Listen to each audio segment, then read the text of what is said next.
નમસ્કાર, આપ સૌનું સ્વાગત છે ઇન્ડિયા ન્યૂઝ ગુજરાતના ખાસ કાર્યક્રમ જનમંથનમાં ને હું છું આપણી સાથે કિશન તિવારી। આપણે આજે વાત કરીશું હવામાનને લઈને। હવામાન વિભાગની તાજેતરની આગાહી પ્રમાણે ગુજરાતમાં ભારે વરસાદની જે તીવ્રતા હવે ધીમે ધીમે ઘટવાની શક્યતા છે।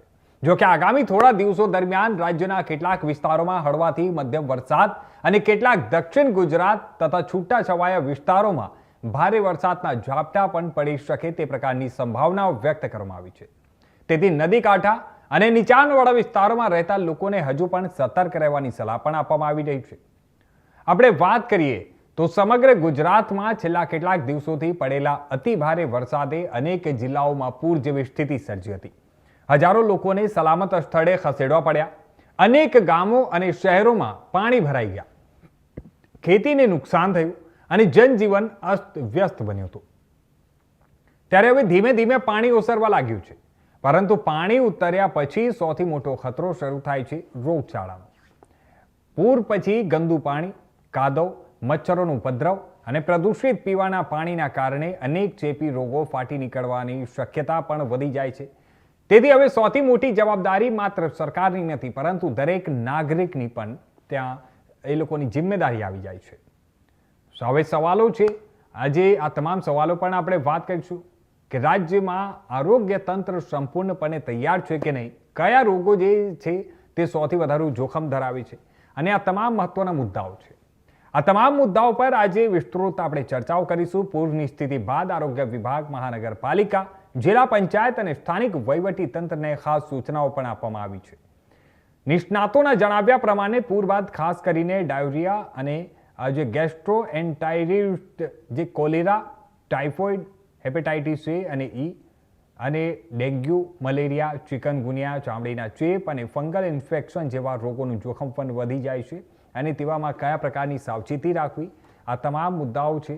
અને જે હિસાબે તંત્ર તરફથી શું કામગીરી કરવામાં આવી રહી છે, આ તમામ વસ્તુઓને લઈને તેના ઉપર પણ ચર્ચાઓ કરીશું। અને હવામાન વિભાગ તરફથી આવનારા સમય માટે શું આગાહી કરવામાં આવી રહી છે, તેનાથી કેટલું અસર પડશે, ખેડૂતો માટે કેવા પ્રકારનો માહોલ રહેશે, ખેડૂતો માટે આ જે વરસાદ છે, આ વખતેનું જે ચોમાસું છે તે ખેડૂતોને કેટલા હદ સુધીમાં સફળતા મળશે કે ખેડૂતોને નુકસાન થવાની પણ સંભાવનાઓ છે, તે તમામ મુદ્દાઓ પર આપણે વાત કરીશું અને હાલ પરિસ્થિતિ જાણવાનો પ્રયાસ કરીશું।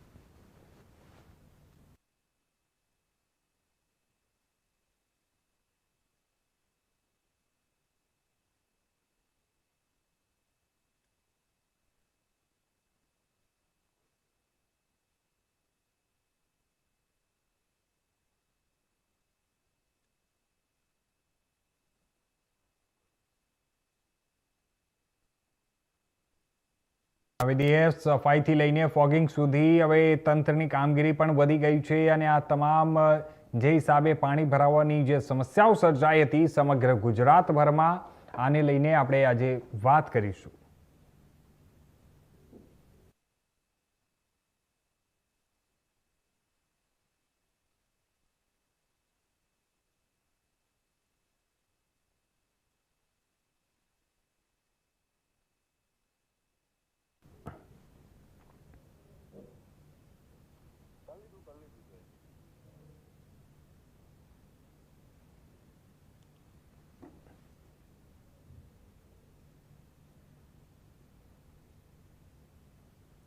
તો આઈએમડીની આગાહી વચ્ચે હજુ પણ સાવચેતી રાખવાની ખાસ જરૂર પણ છે। અને જણાવી દઈએ કે સમગ્ર ગુજરાતભરમાં છેલ્લા થોડા સમયમાં, છેલ્લા થોડા દિવસોમાં આપણે સૌએ જે હિસાબે જોયું કે પૂર જેવી જે સ્થિતિઓ સર્જાઈ હતી અને તે બાદ હવે પાણી ઓસરવા લાગ્યું છે। ત્યારે પાણી ઓસરતાની સાથે બીજા કયા કયા મહત્વના મુદ્દાઓ છે, ખાસ કરીને સૌથી મહત્વની જે વાત છે ખેડૂતો માટેની પણ છે।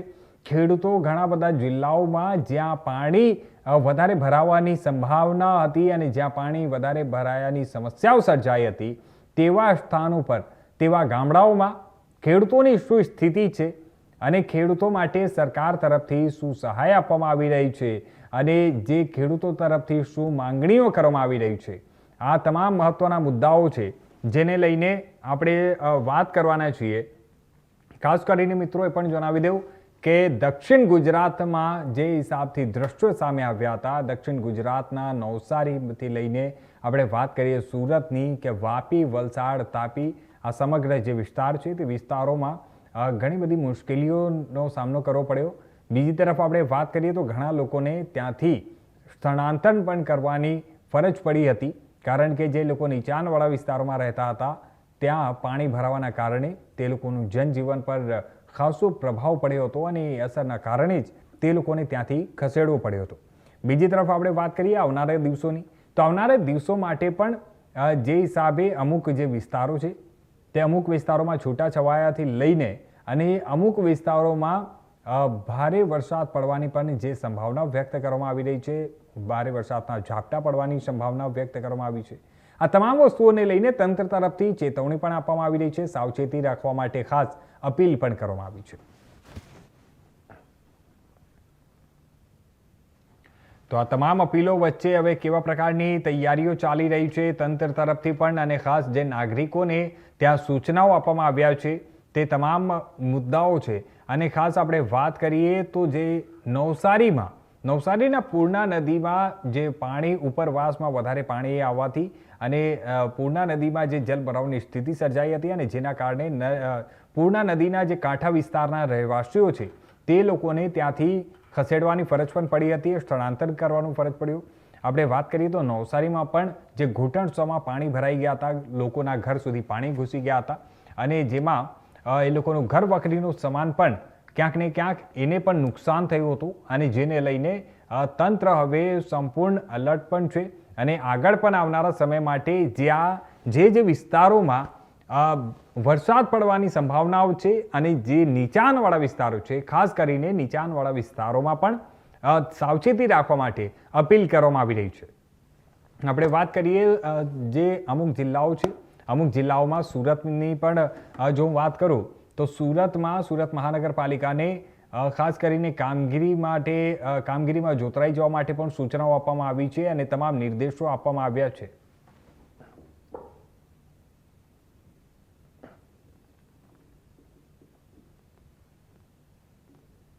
તો હવે વાત કરવા માટે અમારી સાથે જોડાઈ રહ્યા છે અને આ સમગ્ર રિપોર્ટ લઈને અમારી સાથે જોડાઈ રહ્યા છે અમારા સુરતથી બ્યુરો ચીફ જયેશ સોની, અમદાવાદથી અમારા સંવાદદાતા જતીન રાવલ અને વડોદરાથી અમારા સંવાદદાતા હિમાંશુ જોશી. જયેશભાઈ, આપનું સ્વાગત છે અમારી સાથે આ તમામ આજે ચર્ચામાં. સૌથી પહેલા આપણે વાત કરીએ જતીન, આપણે વાત કરીએ હવામાન વિભાગની આવનારા સમયની જે આગાહી છે તેને લઈને. હવે જે હિસાબે આપણે સૌએ જોયું કે ગુજરાતમાં છેલ્લા થોડા દિવસોમાં જે હવામાન વિભાગ તરફથી જે આગાહી કરવામાં આવી હતી અને તેના ભાગરૂપે આપણે સૌએ જે દ્રશ્યો પણ જોયા કે પૂર જેવી સ્થિતિ પણ સર્જાઈ હતી. હવે જ્યારે વરસાદ રોકાઈ રહ્યો છે અને આવનારા સમયમાં આવનારા થોડા દિવસોમાં ધીમી તે લઈને ભારે વરસાદ પડવાની અને ભારે વરસાદની સાથે એના ઝાપટા પણ પડવાની જે સંભાવના વ્યક્ત કરવામાં આવી રહી છે, તો એને લઈને શું માહિતીઓ છે આપની પાસે? જો ચોક્કસથી કિશન આપને જણાવી દઉં કે હજુ પણ આગામી સમયમાં જે રીતે હવામાન નિષ્ણાત જે અંબાલાલ કાકા છે, અંબાલાલ કાકાએ જે આગાહી આપી છે કે હજુ પણ 5 તારીખ બાદ જે છે તે એટલે કે આવતીકાલની બાદ જે છે તે હજુ પણ ગુજરાતના ઘણા બધા એવા વિસ્તારો છે કે જ્યાં વરસાદ જે છે તે છૂટો છવાયો વરસાદ પડવાની શક્યતા રહેલી છે. જોકે હાલના સંજોગોમાં જો વાત કરીએ તો હાલ જે રીતે અત્યારે આપણને જે થોડા દિવસોમાં જે વરસાદ જે જોવા મળ્યો હતો, આપણે જે 23, 24, 25 નો વરસાદ જોયો, ત્યારબાદ હમણાં 2-3 દિવસ પહેલાનો જે આપણે જે વરસાદ જોયો હતો ત્યારે એવો વરસાદ જે છે તે કદાચ હવે આ સિઝનમાં જે છે તે એવો વરસાદ હવે જોવા નહીં મળે.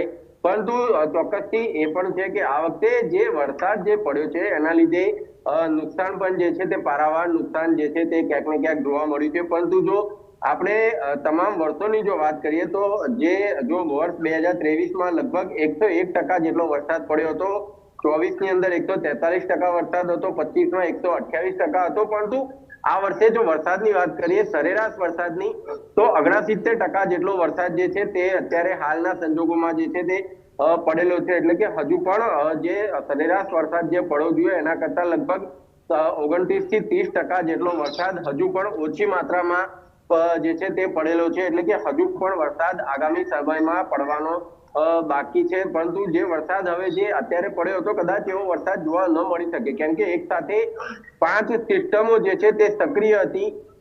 એના લીધે આ પારાવાર જે મુસળધાર વરસાદ પડ્યો હતો અને ઘણા બધા જિલ્લાઓમાં નુકસાન નો આંકડો જે છે તે જોવા મળ્યો હતો. વલસાડની અંદર ખૂબ જ ભારે માત્રામાં વરસાદ પડ્યો. ડાંગમાં ખૂબ ભારે માત્રામાં વરસાદ પડ્યો. હમણાં છેલ્લા જે 2 દિવસની અંદર વાત કરીએ, 3 દિવસ પહેલા તો મોરબી અને સુરેન્દ્રનગરમાં પણ ખાસો એવો વરસાદ પડ્યો. અને તે ઉપરાંત પણ અમદાવાદમાં ઘણા બધા વિસ્તારોમાં પાણી ભરાવાની સમસ્યાઓ જે છે તે જોવા મળી હતી.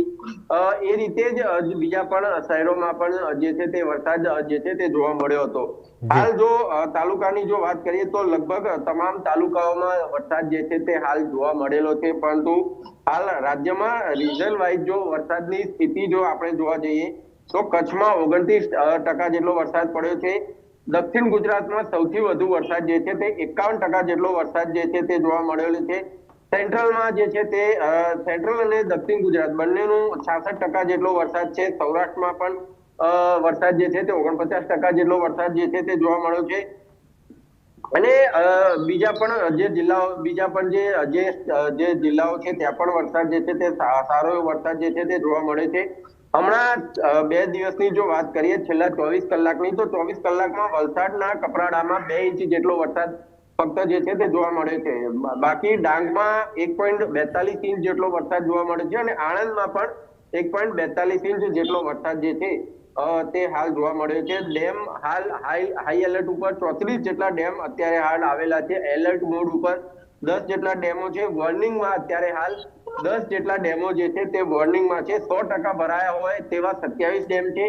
70% થી 100% વચ્ચે ભરાયેલ 27 ડેમ છે. 50% થી 70% વચ્ચે ભરાયેલ 33% ડેમો છે. 33 ડેમો છે અને 25% થી 50% 47 અને 25% થી નીચે હોય તેવા પણ હાલ જે છે તે 77 ડેમ એવા છે કે જે હજી 25% થી પણ ઓછી માત્રામાં જે છે તે ભરાયેલા છે. એ ઉપરાંત આપણે જો વાત કરીએ તો હાલ જે રાજ્યમાં જે ચોમાસાઓ જે છે તેમાં જે રેસ્ક્યુ કરવામાં આવેલું છે, અત્યાર સુધીમાં સમગ્ર ગુજરાતની અંદર 9,776 લોકોનું રેસ્ક્યુ જે છે તે આ વરસાદની અંદર જે છે તે કરવામાં આવેલું છે. જેમાં સૌથી વધારે જે છે તે 3,439 રેસ્ક્યુ જે છે તે સુરતમાં કરવામાં આવેલું છે. ત્યારબાદ 3,128 વલસાડમાં છે. ત્યારબાદ ગુજરાતમાં 2,000 થી વધુ લોકોનું રેસ્ક્યુ કરવામાં આવેલું છે અને નવસારીમાં પણ 845 થી વધુ લોકોનું રેસ્ક્યુ જે છે તે કરવામાં આવેલું છે. સ્થળાંતરિત કરવાની જો વાત કરીએ તો લગભગ જે અગાઉ જે 23-24 નો વરસાદ આવ્યો હતો અને હમણાં પણ જે વરસાદ આવ્યો હતો, આ તમામ વરસાદની જો વાત કરીએ આ છેલ્લા 1 મહિનાની, તો લગભગ 1 લાખથી પણ વધુ લોકોનું સ્થળાંતરિત જે છે તે કરવામાં આવ્યું હતું કે જેથી કરીને કોઈ લોકોએ જે છે તે મુશ્કેલીઓનો સામનો ન કરવો પડ્યો. આ જે અત્યારે હાલ જે વરસાદ પડ્યો હતો તેના લીધે ખેડૂતોને પણ ખૂબ ભારે માત્રામાં નુકસાન થયું છે. તેની હમણાં જ બેઠક પણ થઈ હતી અને સર્વે કરવા માટે જે છે તે જે ખેડૂત મંત્રી છે જીતુભાઈ વાઘાણી, તેમને જે છે તે બેઠક બોલાવી અને આદેશ આપેલા છે કે જે પણ વિસ્તારોમાં જે રેસ્ક્યુ જે કરવામાં આવેલા છે કે જે વિસ્તારોમાં સૌથી વધુ પાણી જે ખેતરોમાં જે ફરી વળ્યા છે તેનું તમામ જે છે તે સર્વે કરવામાં આવે અને ત્યારબાદ જે છે તે સહાય પણ જાહેર કરવામાં આવશે. જી કિશન, આપણે વાત કરીએ જયેશભાઈ, હું તમારી પાસેથી જાણવા માંગીશ કે જે હિસાબે અત્યારે આપણે સૌએ જોયું છેલ્લા થોડા સમયમાં જે દ્રશ્યો સામે આવ્યા, ખાસ કરીને શહેરી વિસ્તારોમાં જે હિસાબે પાણી ભરાવાની જે સમસ્યાઓ સર્જાઈ રહી છે, એના પાછળ મુખ્ય કારણ આપણે શું માની શકીએ કે જે હિસાબે સિસ્ટમ હવે જે વરસાદ પડવાની જે સિસ્ટમ છે તે હવે પહેલા કરતાં બદલાઈ ગઈ છે કે એક ધારે હવે વધારે પ્રમાણમાં વરસાદ પડે છે તેના કારણે કદાચ પાણી ભરાઈ જાય છે કે પછી જે ડ્રેનેજ લાઇનની જે વ્યવસ્થાઓ છે તે પ્રોપર વ્યવસ્થાઓ નથી, તેના કારણે આ પાણી ભરાવાની સમસ્યાઓ સર્જાય છે, તેને લઈને શું કહેશો?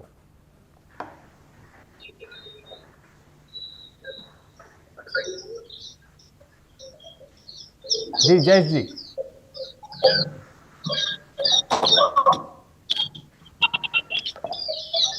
આપણો અવાજ નથી આવી રહ્યો પ્રોપર.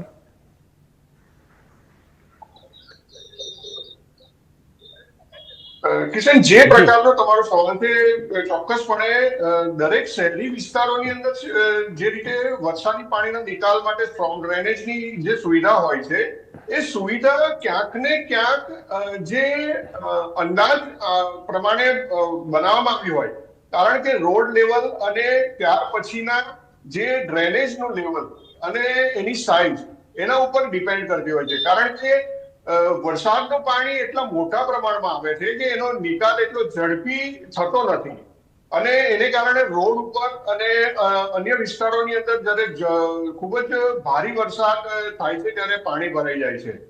આની સાથે સાથે જે પ્રી મોન્સૂન કામગીરીની પણ આમાં સમીક્ષા થવી જોઈએ, કારણ કે પ્રી મોન્સૂન કામગીરીના નામે દર વર્ષે કરોડો રૂપિયાનું બજેટ જે છે વપરાતું હોય છે અને જે અધિકારીઓ અને કર્મચારીઓ છે એ પ્રી મોન્સૂન કામગીરીમાં જોડાયા હોવાનું કહીને અનેકો દિવસ સુધી એ કામગીરીમાં જોડાતા હોય છે, પરંતુ એ કામગીરી પૂરી રીતે થતી નથી કે વ્યવસ્થિત રીતે થતી નથી. એના કારણે ઘણી બધી જે ડ્રેનેજો હોય છે એ ચોકઅપ હોય છે. એની અંદર કચરો, પ્લાસ્ટિક અને અન્ય એવી માટી જેવી વસ્તુઓ જે ખરી એ અંદર જામ થઈ ગયેલી હોય છે અને એના કારણે પાણીનો નિકાલ જે રીતે થવો જોઈએ એ રીતે થતો નથી અને એને કારણે પણ મોટા ભાગની જગ્યાઓ પર આ સમસ્યાનો સામનો લોકોએ કરવો પડે છે. કારણ કે જો દર વર્ષે તમામ જો સ્ટ્રોમ ડ્રેનેજ જે હોય છે એ ક્લીન કરી દેવામાં આવે અને એના અંદર જે કંઈ પણ કચરો અને માટી ભરાયા હોય વર્ષ દરમિયાન એ જો સાફ કરી દેવામાં આવે તો પાણી ઝડપથી એમાં નિકાલ થઈ શકતો હોય છે. પરંતુ પ્રી મોન્સૂન કામગીરીને નામે માત્ર દેખાડો થાય છે અને કોઈ પ્રકારની કામગીરી તંત્ર દ્વારા નથી થતી અને એનો ભોગ સામાન્ય લોકોએ બનવું પડે છે. તમને હું કહું કે સરકારે આ વખતે જે પૂરની અંદર લોકોને નુકસાન થયું છે એને માટે પેકેજ જાહેર કર્યું છે. સરકારે કરોડો રૂપિયા આ પેકેજ પાછળ ખર્ચવા પડશે, પરંતુ જો પહેલા પ્રી મોન્સૂન કામગીરી વ્યવસ્થિત કરવામાં આવી હોય અને પ્લાનિંગ પ્રોપર આવનારા 10 વર્ષ 20 વર્ષ અને મેક્સિમમ લેવલનું જે વરસાદનું ધારણા રાખીને કે આટલું પાણી આવશે, આટલો જોરમાં વરસાદ પડશે તો એનું પાણીનો નિકાલ કરવા માટેની સુવિધા ડ્રેનેજની કેવડી હોવી જોઈએ, એ તમામ જો વિચાર કરીને પ્લાનિંગ કરીને ડ્રેનેજની સુવિધા ઊભી કરવામાં આવે તો કદાચ આ સમસ્યા થાય જ નહીં અને એટલું સરળતાથી પાણી જેટલું આવતું હોય એટલું નીકળી જાય. પણ આ એન્જિનિયરિંગ અને એનો વિષય છે કે જે એન્જિનિયરો આ પ્લાનિંગ કરતા હોય છે એ લોકોના પ્લાનિંગમાં ક્યાંક ને ક્યાંક કોઈ કચાશ રહી જતી હોય છે અને પછી બાકી રહેલું જે છે એ પ્રી મોન્સૂન કામગીરીની અંદર જે કામગીરી થવી જોઈએ એ કામગીરી નહીં થતા આ સમસ્યા વિકટ બની જાય છે. તમને કહું તો રાહત પેકેજની વાત કરું તો લારી રેકડી ધારકોને જે નુકસાન થયું છે તો એની અંદર 7,500 રૂપિયાની રોકડ સહાય આપવાની જાહેરાત સરકારે કરી છે. એની સાથે સાથે નાની સ્થાયી કેબિન અથવા કેબિન જેવી 40 ચોરસ ફૂટની જે જગ્યામાં પોતાનો નાનો મોટો વેપાર કરતા હોય એમને ઉચ્ચક 25,000 રૂપિયાની સહાય આપવાની વાત છે. મોટી કેબિન હોય તો એને 50,000 રૂપિયા આપવાની વાત છે. પાકી દુકાન હોય અને પાકું બાંધકામ વાળું માળખું હોય તો એને 1 લાખ રૂપિયા આપવાની વાત છે. અને એની સાથે પાકું બાંધકામ સાથે સ્થાયી દુકાન હોય અને છેલ્લા ત્રિમાસિક જીએસટી રિટર્ન પણ જો એને ભર્યા હોય તો 20 લાખ રૂપિયા સુધીની ટર્મ લોન ઉપર 3 વર્ષ સુધી એમને વ્યાજ પર મુક્તિ આપવાની વાત છે અને એની મેક્સિમમ જે લિમિટ છે એ 5 લાખની મર્યાદામાં જાહેરાત કરી છે. આ જ રીતે અન્ય પણ સહાયતા પ્લસ કેશડોલ જે લોકોના ઘરની જે સામગ્રીને નુકસાન થયું છે, ઘરોમાં પાણી ભરાયા છે એવા લોકોને 6800 રૂપિયાની સહાય કેશડોલ તરીકે ચૂકવવામાં આવી છે.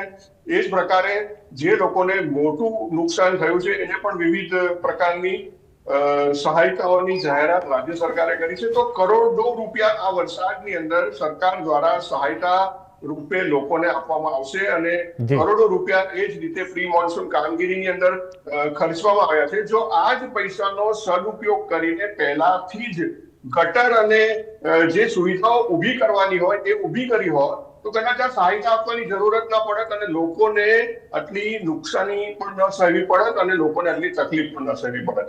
એટલે સરકારે ક્યાંક ને ક્યાંક જે પ્લાનિંગ છે એ પ્લાનિંગ એ રીતે કરવું જોઈએ કે આવી સમસ્યાઓ ન ઊભી થાય અને લોકોને હાલાકી ન ભોગવવી પડે. જી, હિમાંશુ, આપણે વાત કરીએ હવે વડોદરાની, અને ખાસ કરીને જે દક્ષિણ ગુજરાતમાં જે હિસાબે પાણી ભરાવાની જે સમસ્યાઓ સર્જાઈ હતી, અત્યારે જે હિસાબે જયેશભાઈ પણ જણાવી રહ્યા છે કે જે આગળ પૂર્વ પ્લાનિંગના હિસાબે જે કામગીરી કરવામાં આવી છે, પ્રી મોન્સૂન કામગીરી, તે પણ સરખી રીતે કરવામાં આવતું નથી. હિમાંશુ, જ્યારે પણ પૂર જેવી સ્થિતિ સર્જાય છે તેના પછી સૌથી એક જે વસ્તુ નીકળીને આવી છે, રોગચાળાનો ક્યાંક ને ક્યાંક ભય પણ હોય છે. તેને લઈને સ્થાનિક તંત્ર તરફથી ક્યાંક ને ક્યાંક દવાનો છંટકાવ પણ કરવામાં આવી રહ્યો હતો. અને હવે આપણે વાત કરીએ વડોદરામાં કેવા પ્રકારની સ્થિતિ છે અને વડોદરામાં તંત્ર કેવા પ્રકારની કામગીરી કરી રહ્યું છે?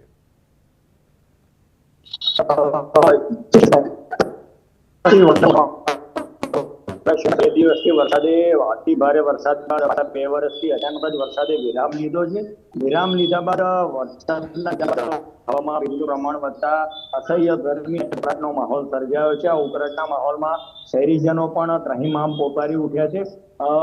જે રીતે ઉકળાટ જે રીતે સર્જાઈ રહ્યો છે, વરસાદ બાદ પાણી આવવાની પણ સર્જાઈ હતી, તો આને લઈને જે પાણીજન્ય રોગો અને જે મચ્છરજન્ય રોગો હોય છે તેનો ઉપદ્રવનો પણ હવે ખતરો શહેરીજનોના માથે તોડાઈ રહ્યો છે. આ સંદર્ભમાં મહાનગરપાલિકાના તંત્ર દ્વારા ખૂબ જ સારી રાખીને દરેક વિસ્તારમાં સેનિટાઇઝેશન, ફોગિંગ અને જે દવાઓનો છંટકાવ છે તેની કામગીરી અત્યંત તેજ રૂપે કરી દેવામાં આવી છે. આજ રોજ વડોદરા પાલિકાના મ્યુનિસિપલ કમિશનર અરુણ શરૂઆતથી પ્રી મોન્સૂન વ્યવસ્થિતપણે નિકાલ થાય તેના માટેની સંપૂર્ણ જવાબદારી મ્યુનિસિપલ કમિશનર લેવલના અધિકારીઓ કરતા હોય. એની સાથે પહેલા તેમાં મીટિંગનો રિવ્યુ લેવામાં આવ્યો હતો અને આ કામગીરીને વધુ અસરકારક તે સંદર્ભમાં જરૂરી સૂચનાઓ અને જ્યાં આગળ બેદરકારી દાખવી હતી ત્યાં આગળ તેમને ઠપકો પણ આપવામાં આવ્યો હતો. મ્યુનિસિપલ કમિશનરના જણાવ્યા અનુસાર 40% વધુ જગ્યામાં દવાની છંટકાવની કામગીરી તે પૂર્ણ કરવામાં આવી છે. આ ઉપરાંત વડોદરાની અંદર ભારે વરસાદની આગાહી વચ્ચે વડોદરા ત્યાંથી બાકાત રહી ચૂકેલું હતું. વડોદરાની અંદર વરસાદે જે ભારે વરસાદની આગાહી હતી તે રીતે વધારે દ્રશ્યમાન સર્જાયા હતા. વડોદરા શહેરની અંદર કોઈ મોટા પ્રમાણમાં પાણી ભરાવાની સમસ્યાઓ ઉદ્ભવી નથી, પરંતુ જે ગ્રામ્ય વિસ્તારના જે ગામડાઓ જે છે એનો શહેરી વિસ્તારમાં પાછલા સમાવેશ કરવામાં આવે છે, ત્યાં આગળ પાણી ભરાવાની સમસ્યા સર્જાઈ હતી. ત્યાં આગળ વિશેષ ધ્યાન આપીને આ તમામ જે કોઈ રોગચાળો ના ફેલાય તેના માટેની તમામ કામગીરી મ્યુનિસિપલ કમિશનર દ્વારા હાલમાં યુદ્ધના ધોરણે કરવામાં આવી રહી છે. જી, ધન્યવાદ હિમાંશુ, અમારી સાથે જોડવા માટે. જતીન અને જયેશભાઈ, આપનો પણ ખૂબ ખૂબ આભાર અમારી સાથે જોડવા માટે અને તમામ માહિતી આપવા માટે. તો હવે જે હિસાબે અત્યારે આપણે સૌએ જોયું કે કઈ રીતે ત્યાં તંત્ર તરફથી હવે કામગીરી કરવામાં આવી રહી છે, અને સૌથી એક મહત્વનો સવાલ એ પણ છે કે જ્યારે પણ આ હિસાબે પાણી ભરાવાની અને ચોમાસાની વાત થાય છે ત્યારે ક્યાંક ને ક્યાંક પ્રી મોન્સૂન કામગીરી ઉપર પણ ઘણા બધા સવાલ ઉઠે છે. હવે આવનારા સમયમાં કેવા પ્રકારની સ્થિતિ રહેશે, હવામાન વિભાગ તરફથી શું નવી માહિતીઓ આપવામાં આવશે, તે પણ હું આપ લોકો સામે જરૂરથી લઈને આવતો રહીશ. હાલ મારી સાથે આ બુલેટિનમાં બસ આટલું જ. બાકી દેશ દુનિયાના તમામ નવા સમાચારો માટે જોતા રહેજો ઇન્ડિયા ન્યૂઝ ગુજરાત.